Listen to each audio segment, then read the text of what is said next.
Dean Cain is the actor probably best known for his starring role on the TV series Lois and Clark, The New Adventures of Superman. He's also one of the few outspoken conservatives in Hollywood. He is set to return as host of the show Masters of Illusion. That's now in its 7th season on the CW network. He joins us from Los Angeles.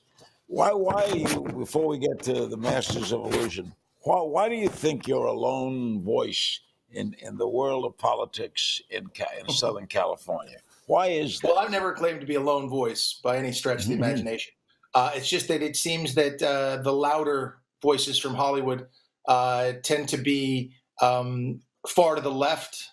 And I guess my point of view seems to be considered much farther to the right or more conservative. But I don't think I'm one of the lones. I mean, I know so many people in California, in Hollywood, in my business, that really have sort of the same political views as I do. Sometimes, though, they're a little quiet about them because there are many people in Hollywood who want to, for lack of a better word, blacklist the people who with whom they don't agree politically. I've never seen that before, and it's horrific. Why this attitude, do you think, toward President Trump in particular? You know, that's one of the great questions, because it is about President Trump. That's the divisive issue that really sort of sends everybody over the edge. And I have sort of weighed it over in my head back and forth. Maybe because he doesn't need Hollywood, maybe because he comes from Hollywood to some degree. I don't know. Maybe they're jealous of him to some degree because he changed and was a billionaire here and then decided to be, a politician and be the leader of the free world. I just don't know what it is, but it is clearly happening, and there's clearly a huge level of hate and vitriol that I've never seen before and never want to see again. How do you think he's handled COVID-19? I think the president has done as well in COVID-19 as anybody could have hoped to do. There are a lot of people. His presidency is marred by the strongest opposition and organized opposition from the mainstream media, from Democrats, from former administration. It's frightening. If the man cured cancer, they would be angry at him for putting doctors out of work. I know that's a cliche thing to say, but that's the case. They're yelling about him, he didn't do enough early enough. He didn't stop flights he'd stop flights right on time with everybody else the day after the WHO issued a national global emergency. I mean, he has done as good as anybody can do, but he's going to be maligned by those who have an agenda to get rid of him. All right, help me with in his current stand. Is he telling us to go back to work, at the same time telling us that there are enough tests for everyone? Does he want us to be tested before we go back to work? Where does he seem opposite every other day? Well, he's getting his scientific advice and medical advice from healthcare professionals who aren't always correct, and they change their minds. If you look at the guy from the UK breaking his own quarantine, if you look at Dr. Fauci, and who I was wonderful enough to interview, I was lucky enough to interview when I was co-hosting Fox and Friends. Their information changes, their guidelines change. Senator Rand Paul had a very interesting thing to say with Dr. Fauci the other day, which is, everything keeps changing. Nobody is 100% correct. We don't know the answers to these things. So I think the president wants to get the economy open again because it's been his signature achievement throughout his presidency, one of the many signature achievements, but that's the biggest, is the economy. And that goes back to the Clinton times. It's about the economy, stupid. All right. How do you think the COVID-19 will affect the election? Well, it could do it in a couple different ways. If people get back to work and the economy starts booming again, I think, and it turns out to not to be this, 2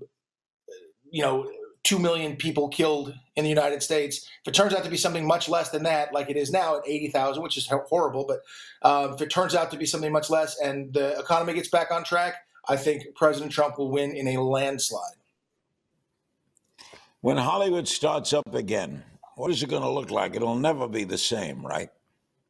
I think it will be the same. I think there'll be a period of time where we have this. I do. I think it'll be the same. I don't think we as human beings are meant to I mean, my mom doesn't like shaking hands with people, but that's about it. She gives them the dap or the elbow. I like to shake hands with people. I like to hug people. I'm a toucher, so, and I just can't see Hollywood. I mean, maybe it'll be more uncomfortable for the crew. Probably certainly at first, they're going to have some tremendous guidelines at first, but I think it's something that, will sort of push into the background, and it'll be something where you have to be hygienic. But I don't think it'll be anywhere near the things that we're seeing now. I really don't. I think it'll get back to something a year from now. I think we'll be on set and not notice the difference. And people will sit close together in movie theaters. I believe all of that will happen because as human beings, that's kind of what we do. We've been through worse pandemics. Hopefully, we won't be through worse again. Well, you look at the pandemic, you look at 1918, 50 million people killed. We weren't here. It's true. Well, you got a point. You might be close. No, sir. No, we weren't here, but I mean, the world has been through it. We lost 50 million people. That's terrible. It's terrible to lose. This is part of what happens in the world. We're a connected world. But I think we've been through worse. I really do know that as a species, and there'll be more. But I don't think things will fundamentally change. I'm an optimist. You think Lois and Clark could have a reunion?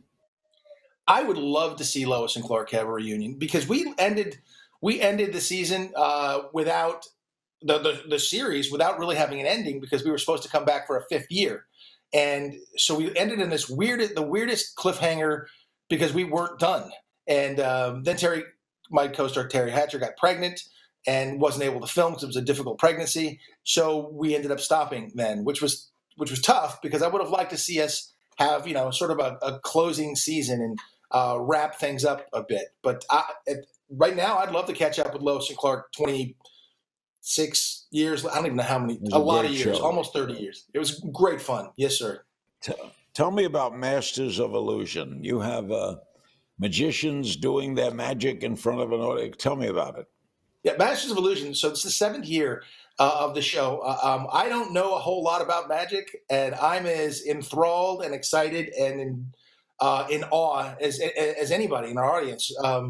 Our magicians, it's a very fast-paced show, and our magicians are amazing. They're from all over the world, and they do incredible close-up magic, big magic, illusions rather, because magic is supposed to be, it's an illusion, but I can't figure it out. They'll do it right in front of my face, and I cannot for the life of me figure it out. It drives me insane, but I also get a great thrill, and it's just so much fun to watch. 7 seasons. It does really well on the CW, and we got it shot before everything closed down, so we got a good number of episodes to air through the summertime. Let's take a look at a clip from Masters of Illusion.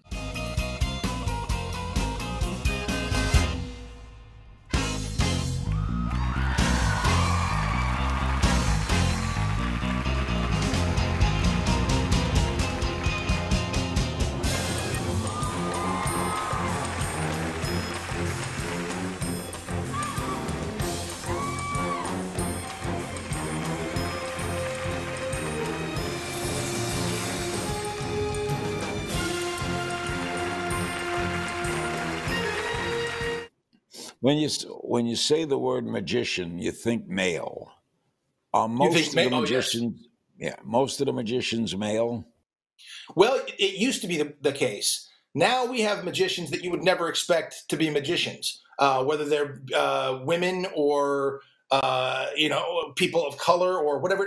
People you'd see on the street you wouldn't expect. You see a magician, you kind of think they've got the sleeves and the stuff and the tuxedo or whatever it is, David Copperfield stuff. But the stuff, we have guys like Eric Jones who could be standing on out on the street anywhere or hanging out at a neighborhood basketball court. This guy pulls off the close-up magic that you can't believe. We have women from everywhere, from South Korea, from Vietnam, from Paris. So we have a real nice mix of all kinds of different magicians because, being a magician and being interested in magic is a universal thing. I go around now when I'm traveling when I used to travel, I'd be anywhere, Poland, Israel, somewhere, and magicians come up and want to show me their magic and their illusions. And there's been a couple that I'm like, you know what, give me your card. They won't show you how they do it though, right? They will not show me how they do it. I've caught a couple little things where I see what this is, or I see that, but it's only part of a trick. And they don't show me. And they do it. I don't know how they do it because it takes such dexterity. They do it right in front of your face. They're never shaky. They're never nervous, even on TV or anything. And you have to do it just right. And I've never seen anybody mess up a trick. What's the fun of hosting the show? The fun of hosting the show for me is just watching all of this stuff close up and being awed like everybody else. It's kind of the way when I was doing Ripley's Believe It or Not, is that I'm just like anybody else watching the show. I enjoy it. I'm a fan, and I'm as amazed as anyone else. And I just it's just great fun. And I'm shocked at how they constantly come up with new stuff. I figure they've done everything that can be done, but no. Dean, great seeing you again. Thanks for the time. Larry, it's a pleasure always, sir. Thank you.